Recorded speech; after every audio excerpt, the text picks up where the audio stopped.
All Excess with Danny and Tim Richards. I wanted to talk to you about a little bit about book world here on our call today. Anybody who's watching this knows, you know, who you are and about Supermensch, the movie and the book. But the book, I mean, from what I remember, you didn't have to do all that much to make the movie, right? I didn't do anything to make the movie. They just made it. Yeah. You gave them stuff and some materials. I interviewed and I gave them access to my files. But how about the book? Book was an ordeal. You know, it's emotionally difficult. Let me back that up. It depends what your goal in writing the book is. So there's a lot of books that I read that are very putting yourself up on a pedestal. Mm-hmm. So you're showing sort of one side of stuff. I wanted to try and show everything and maybe learn something about myself. And it's tough because you can't really tell everything. Right. You know, there are some secrets that you just, for whatever reason, they could be legal, they could be emotional, they could be family, they could something, you know, so in an attempt to do a really honest purge and give an example, you realize at some point you can't be 100% honest. So that's it. You're compromising a little bit. Really hard to get your voice in, at least for me. So for me, it was two passes. I'm not a writer, so I had a ghostwriter, and I would use someone that I knew very well. When I read the book, the facts were right, but the voice was completely wrong. Mm-hmm. It was in his voice, not yours? No, it was in the voice of a really arrogant guy who had been successful. It's not you, though. It's not my voice. It's not who I am. It's not my voice. It's not, you know, it just wasn't me. So when I did it the second time, I guess because I had dealt with all those issues the first time, it was easier for me to hear what I was saying rather than looking at it under a microscope.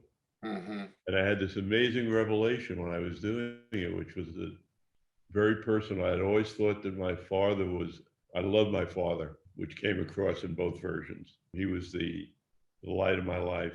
He was everything to me. You know, if I could put my head on his shoulder or in his lap, that was my perfect day in life. We didn't say a lot of words to each other.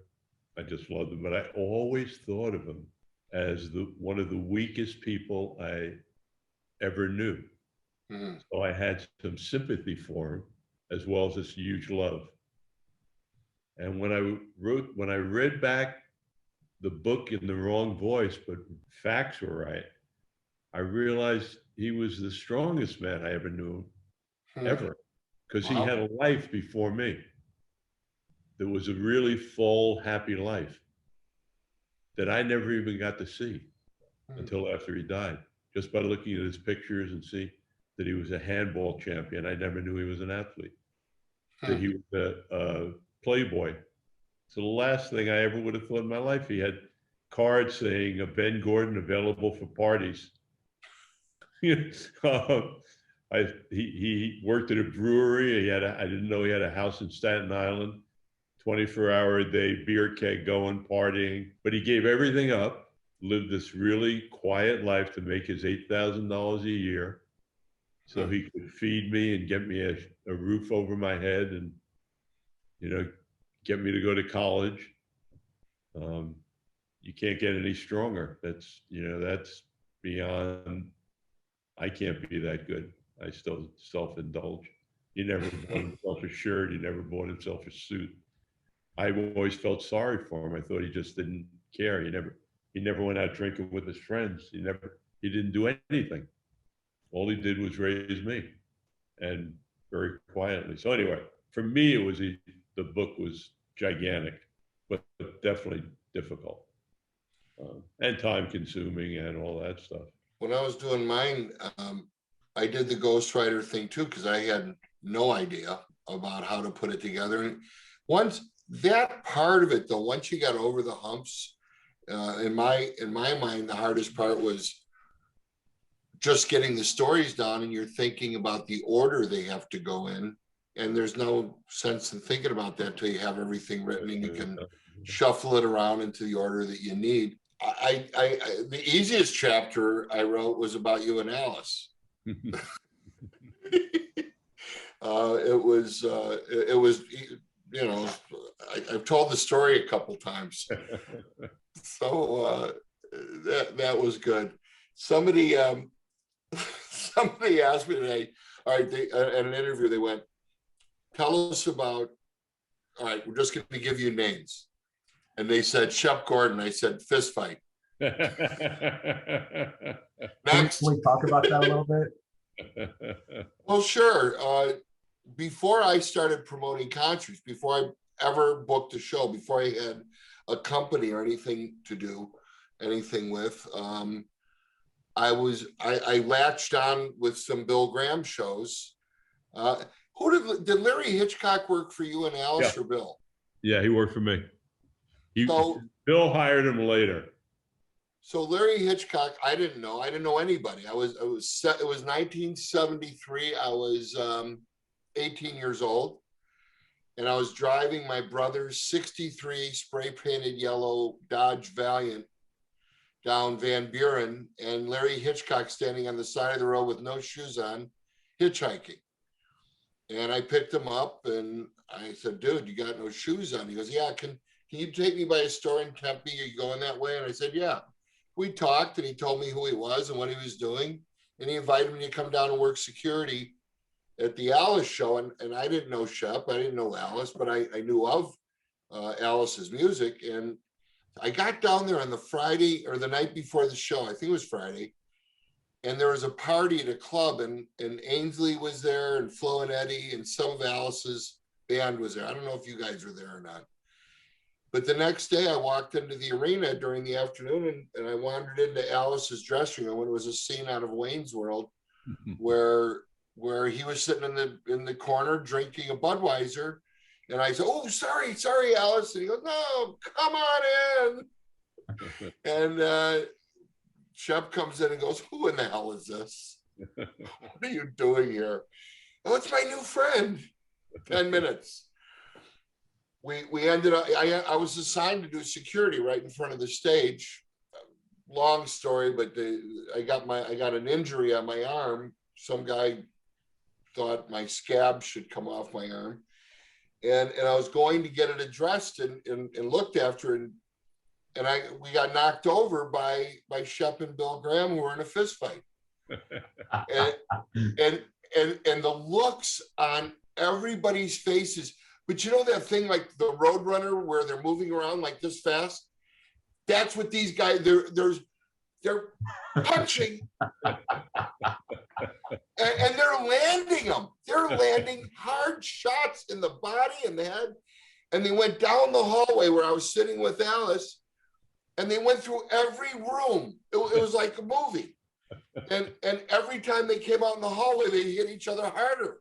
And they're screaming the whole time. And finally, when it was done, you know, Shep goes, don't ever do that again. And he looks at me as he's walking by and he's bloody. And he looks at me, he just smiles and winks and keeps on going. and that's how I met him. Do you remember that night, Shep? Yeah, I don't remember it as vividly as Danny, but I remember. Oh boy. I definitely remember the fight. I was going to say, I didn't have a lot of fights in my life. That was one of my only fights of my life. well, I was going to say in Supermensch, you talk about that Teddy Pendergrass concert where you didn't get paid, and you said, you know, you told the guy you were going to. Yeah, I threatened a lot because I was a big guy, but I didn't fight a lot. But hey, you have instances of putting your money where your mouth is. Yeah. Well, Bill was an interesting guy. He sort of needed to have a fight at every show. Usually it was with someone in the audience, but this time he picked on Alice's dad, who was a minister. That's what I walked in on him, holding him by the collar, you know, up against the wall going, yeah, I told you not get the fuck out of this. I said, that's Alice's dad. I don't care who it is. And I pulled him off, and that started the fight. This is your protector coming out. My protector coming out. Yeah. Well, somebody's got to do it. His kid was on stage singing. Yeah. Right. Yeah. So what do you got there, Tim? Any Shep questions? Oh my God. Yeah. Yeah. Yeah.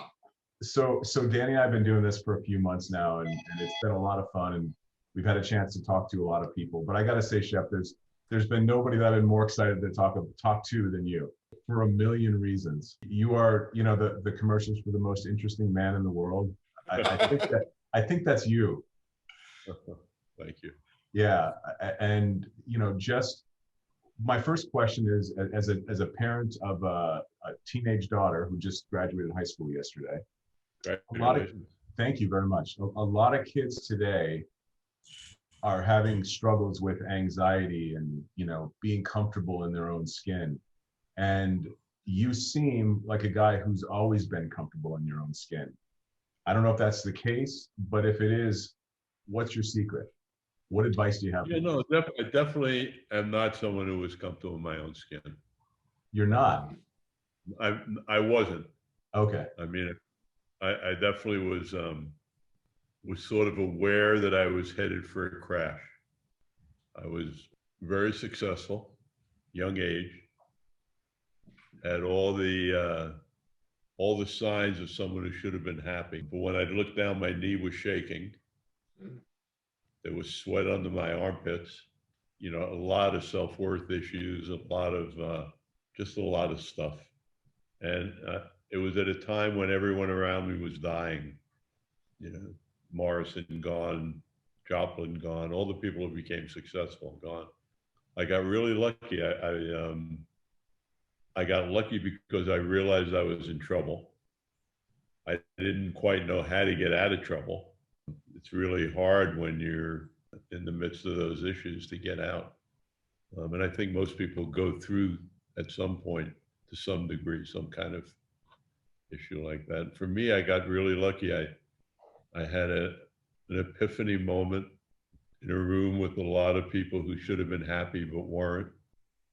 And a guy walked into the room who seemed really happy. And he seemed really powerful. He was the power source in the room that moment. And I said, I want to be him, not them. How do I become him? Let me see if he'll let me hang out with him and see how do you get happy? And it was a chef named Roger Berger.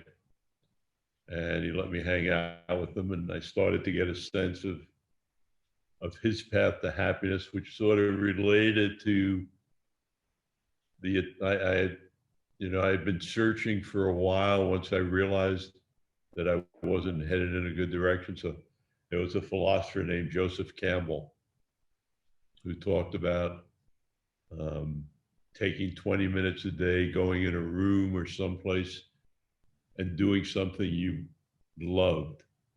That could be reading a book, it could be listening to music, it could be combing your hair, whatever it was. And I never quite understood that completely until I started to spend time about Mr. Verger, who he happened to be a chef.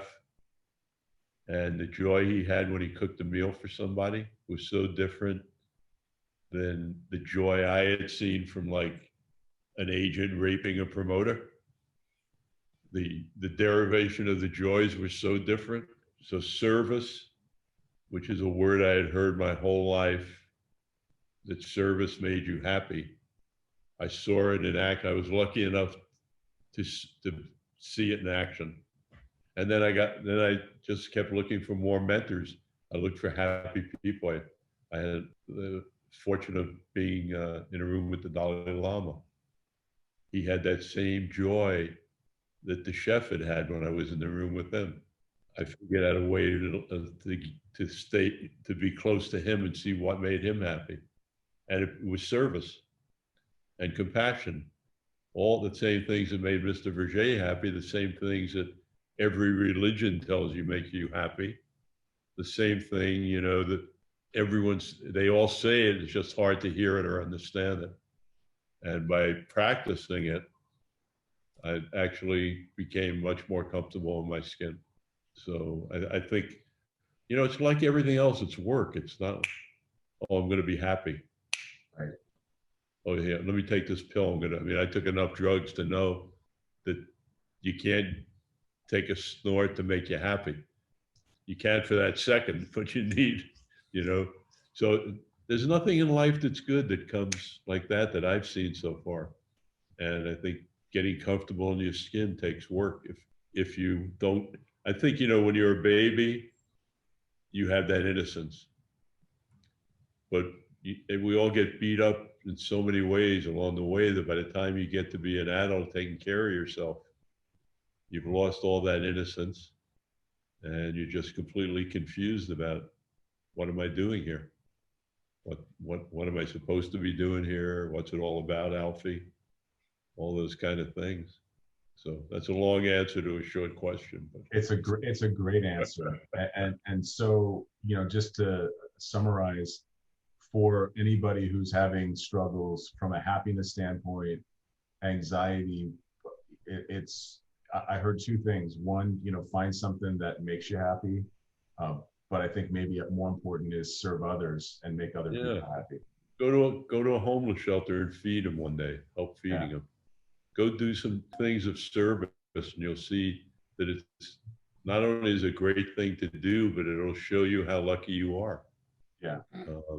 You know, and start to get you to appreciate the gifts that you have. Who's your grasshopper these days?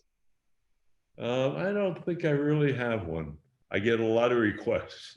I would imagine you do.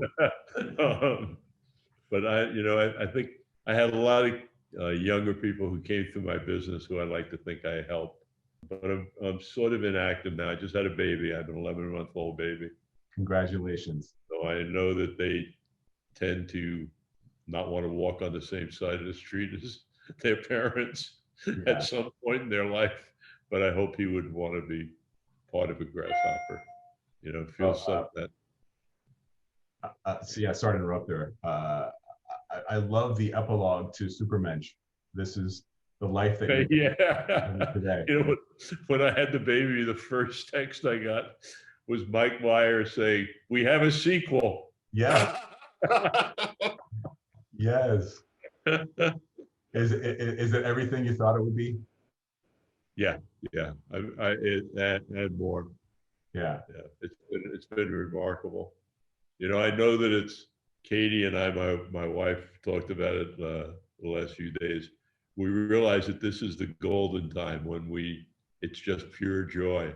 Around the corner becomes parenting, which is a much more difficult task than just going goo goo goo goo gaga. Yeah. Right. But this is a beautiful time, and for me, it's, you know, I've wanted it for so long, and I'm getting to share. One of my kids that I helped raise, Amber, is here with me, so it's such a joy to see her help raise Benjamin. It's just, I can't put it into words. It's just beautiful. It's the greatest blessing. Well, personally, for me as a parent, the first 6 months were the hardest. You know, because you're adjusting. Yeah, ours was so easy. I think because of COVID. 1, 2, he slept all night. How does that happen? All night since the day he was born. He sleeps 12 hours a night. Ooh. And we had the resources to get a help. So those 3 things have made it, you know, just really and unbelievably enjoyable. And he's a happy baby. You know, when, you know, I know what you're talking about. I know what I missed because my life had to continue working, like probably like yours, Tim. And when Shep had the kid, it was May of last year. So, and then because of all that, you guys had to go over to LA for a couple of months. Yeah, a couple of weeks, about a month. Yeah. Month. It's incredible that such a nasty thing to have a pandemic going on, especially when you're pregnant, and then have to go to LA for a month and leave that place that you're in. Tim, you wouldn't believe this compound that Shep lives in. I mean, his home, I mean. A compound sounds like a business. Well, I guess it is a business. It's the business of life. It's just a little place he paid $600,000 for. Less. It's remarkable that, you know, the kid is one of the most interesting kids I've met. I'm looking forward to seeing him again because they change so much every So week, much. every Oh month. my God. Yeah. So Is he crazy. talking yet? He said Dada. Got it. You got a Dada. Got it, Dada. He's walking. Oh, that must be funnier than So hell. it's been amazing. And he's actually getting now to interact with some other kids. He didn't see anybody. Right. The first 9 months of his life, he basically was just us. He didn't know there's little people. Yeah. Yeah. So it's been really fun. So, That's so great. Shep, do you know what a tulku is? No. That's a reincarnate of a previous like high, Uh-huh. Tibetan somebody. Maybe you've got a tulku in your hands. Yeah. Wouldn't that be nice? Yeah. Well, you've got connections. There's ways of finding out. Yeah. Yeah. It'll reveal itself, I'm sure, if it's in there. Yeah. So, can we talk about fame for a minute? Because I love your take on fame. Sure. What advice do you have for all of the, not just the people that are, have gotten to that point where they're famous and unhappy, but all these, I would say the overwhelming majority of, humanity thinks that being a celebrity is the mission and everybody wants to be famous. What's your take on all that? What's your take on fame? It's so interesting because it's such a different time now. Now fame is a profession. In the days that I was active, fame was a result of amazing talent, but even more so than the amazing talent, a determination to become famous, which meant no matter what field you were in, overwhelming rejection. If you were an actress, if you were a musician, if you're a poet, if you're a painter, the rejection is so overwhelming, and particularly in the world that I worked in. My comments about fame basically deal with live entertainers who just go through the rejection is remarkable, both by the business and by audiences. In the early stages of life, there was a band around. It wasn't people talk through the shows. In the early days, you'd do 4 or 5 sets with people talking. It was just unbelievable stuff. So the people who lasted usually lasted because some self-worth issue. They needed that applause. They needed people telling them they're great. They didn't truly believe it themselves. They needed reinforcement from the outside. So they go through what you have to go through to become famous, at least in those days. And once you get there could be 50,000 people on the stage clapping. It's not going to fill the hole. Mhm. It drove you hard enough to get there. And that's a really tough realization for a human being who's, all of us so I used to tell Mike, I used to try and be honest with clients when I'd sign them, and I'd say, if I do my job perfectly and make you like the biggest artist in the world, I will pretty much 100% kill you. But I'm not that good, but I'm really good. So you're going to get maimed. Are you sure you are willing to get maimed to be successful? And nobody ever walked out of the office or said thank you. And if you look at the history of my clients, Alice rehab, Luther dead, Teddy dead, Rick James dead, Blondie rehab. All you have to do is go through the list. And it became a consequence of the two sort of went hand in hand. And that's what finally stopped me from doing what I do, was the realization of what I was doing. With Teddy, it really hit me hard. Teddy had 3 accidents the week of his crash. He really wanted to hurt himself. He was on a mission. So, and I realized that was going to be my journey if I kept doing it. was, you know, getting people on a pedestal to get knocked off and get killed. So I sort of bowed out, came to Hawaii. What advice do you have for people that are in that position today? I think try and be aware of it as much as possible. Fall back on things like service and compassion to balance out whatever poison gets spilled into you from this. But again, it's a very different time because now it's rare that I see an artist get famous because they're an artist. They get famous because they're famous. You get an Instagram, you know, in almost every field. The biggest boxing match this year was a guy who's not a boxer. He's an Instagram artist, that guy Jake, whatever his name is. You know that one? No. You know, they did $55 million or $100 million in pay-per-view. What a score. They're trying to get Mike Tyson to fight him next on that crazy thing. So you look in music, the biggest stars aren't the ones who are The best.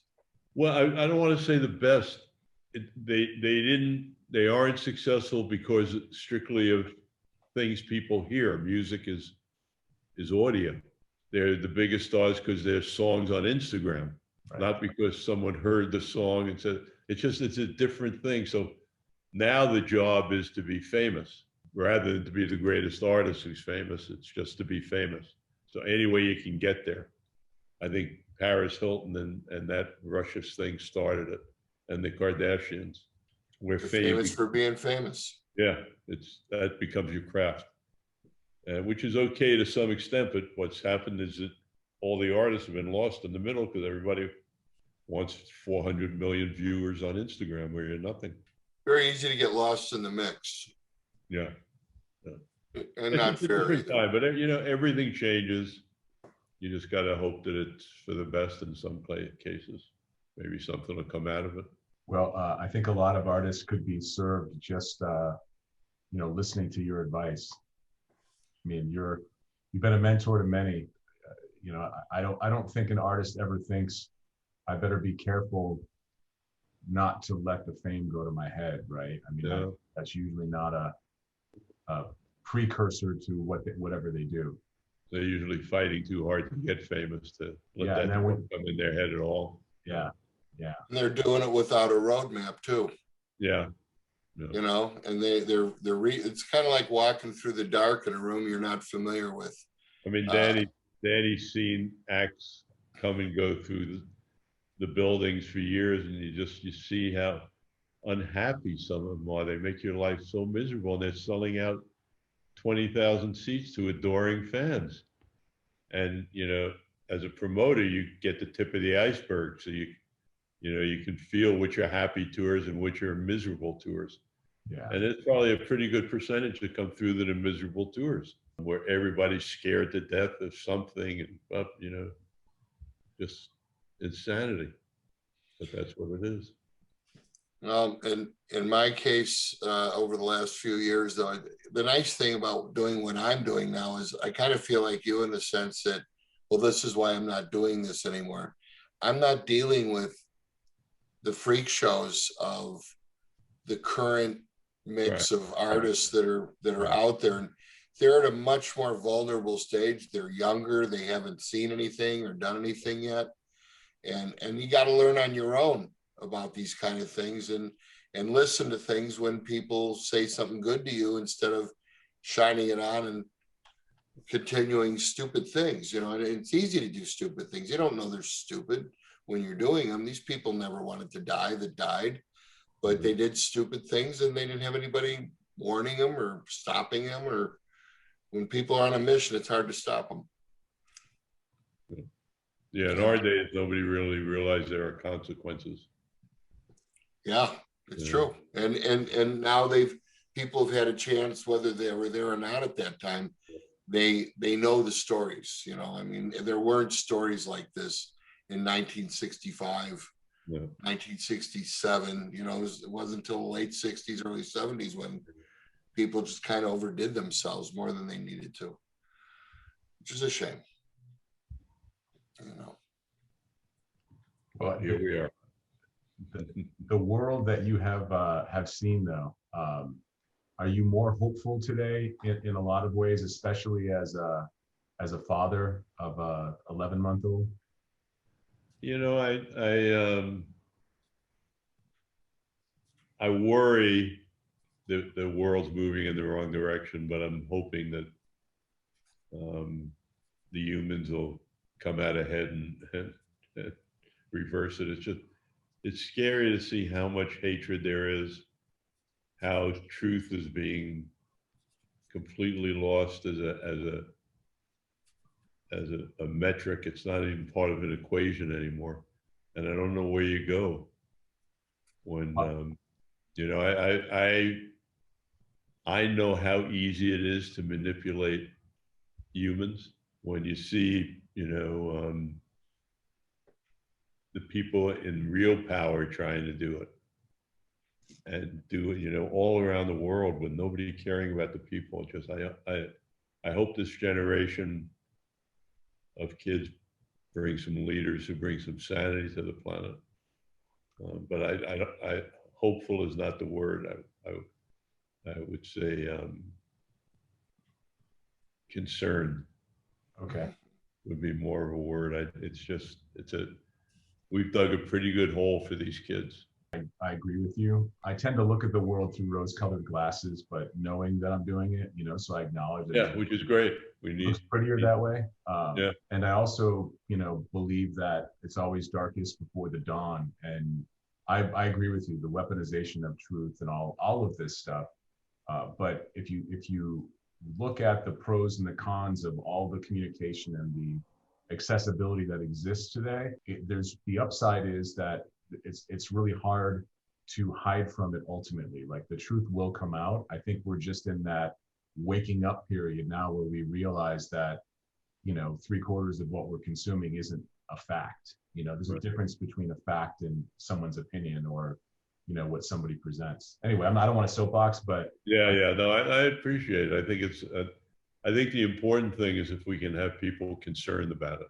yeah. And then what do we do about it, right? And What then are the you action can steps? become part of the solution rather than part of the problem. Yeah. As a dad, especially as your son, you know, gets older and starts to talk and communicate and you view the world through his eyes. Yeah. I look forward to what you'll come up with for the world as well. No, seriously, I think that there's, you know, everybody belongs on this planet. There's just certain people who's just for whatever reason, you know, call it, you know, luck, fortune, karma, whatever, that are born that their light just shines a little brighter. Oh yeah. And you're one of those guys. Well, I said I think it was maybe the last part of the book, could have been the last thought even, I don't remember. But I said, just where you drop out of the womb, you win or lose 90% of the game. Yeah. You know, it's so unfair, but it is what it is. Yeah. And either way, it's up to you to make the best out of that once that happens. You know, nobody else is going to do it for you. Well, hopefully, he won't be a rock star. No, I'm only kidding. Would you want to see him managing artists? Yeah, anything he wants to do, you know, whatever makes him happy. That's the best dad answer right there. Yeah, whatever makes him happy. Which has been more fun in your career, managing the music side or the food side? I think for my passion is food. I don't really have a passion for music or film, so the food for me was my passion. But I enjoyed all of it because you know, for me it was really managing humans. Yeah.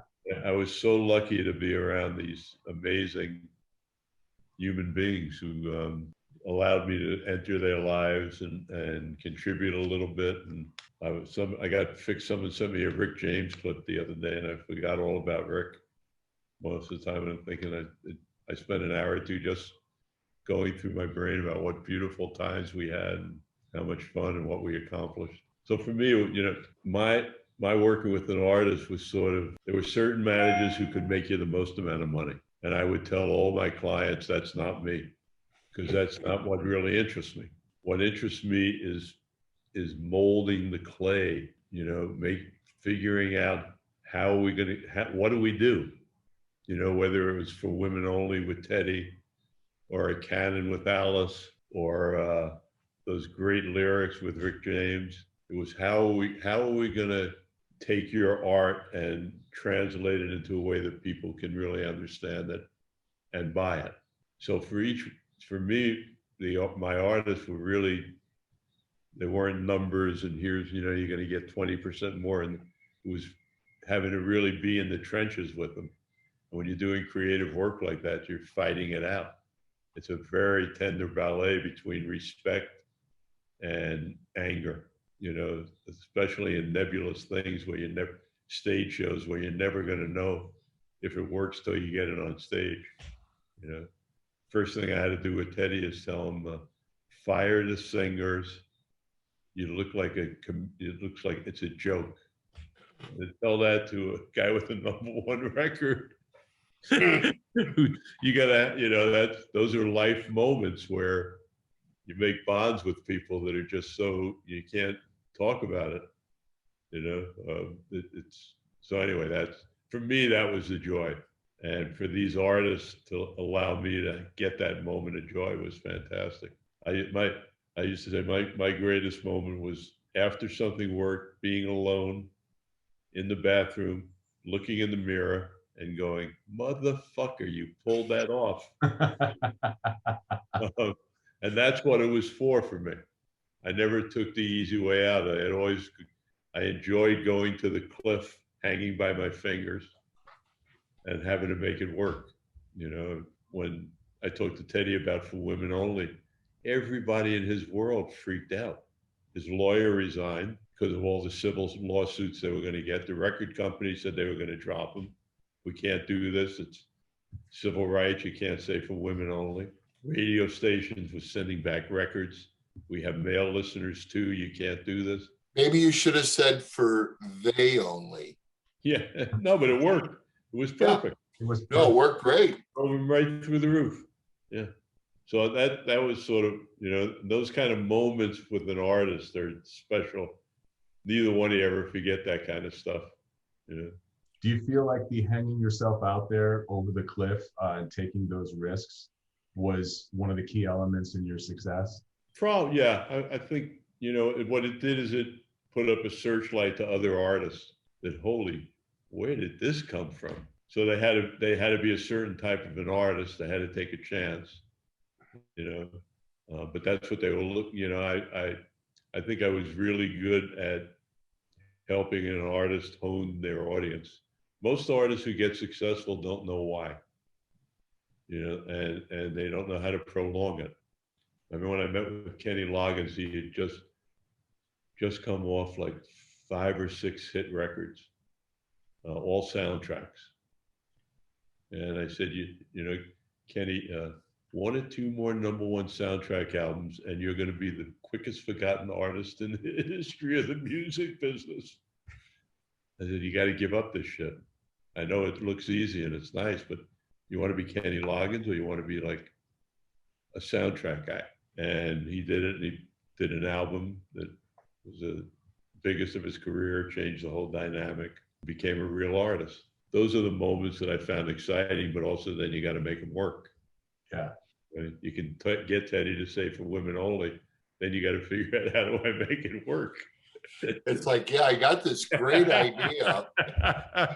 Oh shit, now I gotta do it. Shit, now I gotta do it. And it doesn't always work. So you gotta have enough, respect with your artists that they'll allow you to fail, but cover the failure. Yeah. I had plenty of failures. How important is honesty and integrity in your estimation and how you do business and how? I mean, for me, it's everything. But that doesn't necessarily mean that's the way it is for everyone else. Yeah. Or that those are the most effective ways to do your job. I'm not sure being honest and having integrity is the most economically efficient way for a manager to operate. I always chose to do it, which is why I would tell my artists, I'm not going to make you the most money. When you're dealing with a collection of basically criminals, don't take this personally, Danny. But when you're dealing with, with basically, you're not serving your artist always at its best, to be honest. I think, and again, don't listen, Danny. I never squeezed the rock of promoters.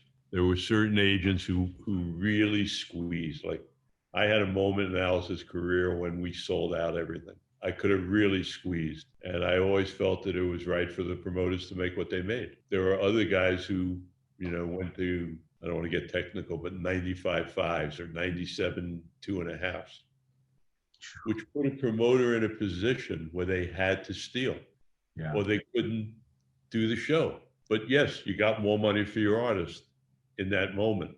Right. But every other artist that came along suffered because you forced the promoter to figure out a way to get paid, which then could, go on for example, what they paid for the rental of the lights and PAs. That could easily be fudged, and probably was in many instances. What you paid for security, what you paid by the hour, there were things that if you had a fair deal, I never felt I should squeeze. Other people came in and made a decision that they were getting stole from, so they're going to do it for their artists. So it's just different ways of doing business. But I think the live entertainment business became a business where a promoter, with the exception of Danny Zalesko, had to be dishonest, or they would be driven out of business, because no one left the margin. They didn't leave you anything as a promoter. They forced you. You couldn't even. There was no way to pay your salary or your staff. There was no way to pay rent. There was certainly no way to develop new acts. So you either promoted acts because you loved doing it and you were rich and you made a living on something else, or you had to fudge what you were saying. You couldn't be 100% straight with the act because the act wasn't 100% straight with you. That makes sense, Danny? Is that? It does. Or number three, as a promoter, you could be like me and be a complete idiot and do it anyway. I agree with you 100% about the honesty and integrity part, because it's so much easier to do what we do on either side of the fence, artist, manager, promoter, whatever. It's so much easier if you're being straight with people, because you don't have to remember the bullshit and the lies. Yeah. And because eventually you're going to end up saying something to somebody that's completely opposite of what you've done before, because that moment of clarity came out and you're just talking, and somebody could be sitting there going, wait a minute, that ain't what happened. You did something completely different. The next thing you know, you're screwed. A lot of people, they don't, when they're doing what they're doing, they don't even know they're lying.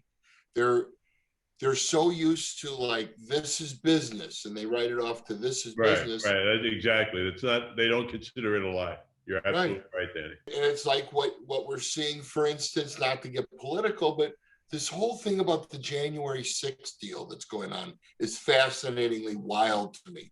I mean, there's people who should be locked up for lying. I mean, because the lies are so abrasive. The whole world sees the guy who was had the photograph of putting the furniture up against the door with two policemen with guns. And it was just tourists as usual. Tourists. And they're holding those guys and beating the hell out of them. And they're saying this is a typical tourist day. Anyway, that's where so much of this is coming from today. I mean, there's one thing when we've had people that we've had to deal with that were like this before a few years ago, because that was almost honest compared to what we're seeing now. No, that's true. But it's a natural extension. Yes. Yeah, a natural progression. Yeah. Absolutely right. And you're absolutely right about it. I don't think anyone considered it lying. It just was doing business. There became a wall between doing business and integrity, and the two of them didn't have to exist together. Whatever you could get away with, you got away with. But that was in a music business, which is a weird business to begin with, which doesn't matter exactly. Right? And, no, I'm with you. But it's another thing to carry that kind of attitude into the White House. It's crazy. And inspire the mental sickness that's been brought out and exposed by so many people who, I don't know, maybe they just never counted or they never felt like they mattered. And now they can matter by making anything up they want when you have physical evidence that that isn't what happened. And they go, you're wrong. Right. We're not wrong. Amazing. You know, we're kind of on the verge of getting back to, I hope, normal. Yep. Where we can go and feel free to be with our friends and our families again and go to events and gatherings and concerts and all that stuff. It's unbelievable this last year plus of the interruption and the inconveniences and the sadness and all the rest that took place. I know for one, I think in my head, I'm set up to appreciate things even more, which is all the more reason why I'm happy to be going to Hana on Sunday. You know? I can't wait. I mean, you know, I don't want to send an alarm button to the world, you know, that or whatever part of the world that gets to hear this, but that is probably the best place on earth out there. I mean, really beautiful. It's one of the only places I can go and actually chill. So I look forward to that. Happy to have you coming out. Really, you're amazing, Shep. You're inspiring, and you know, the world's a better place because you're here. Yeah, thank you. Here for that one. I'll see you soon, Danny. All right, brother. Thank you so much for spending time with us today. Have a great day. Cheers. All Access with Danny Zalesko and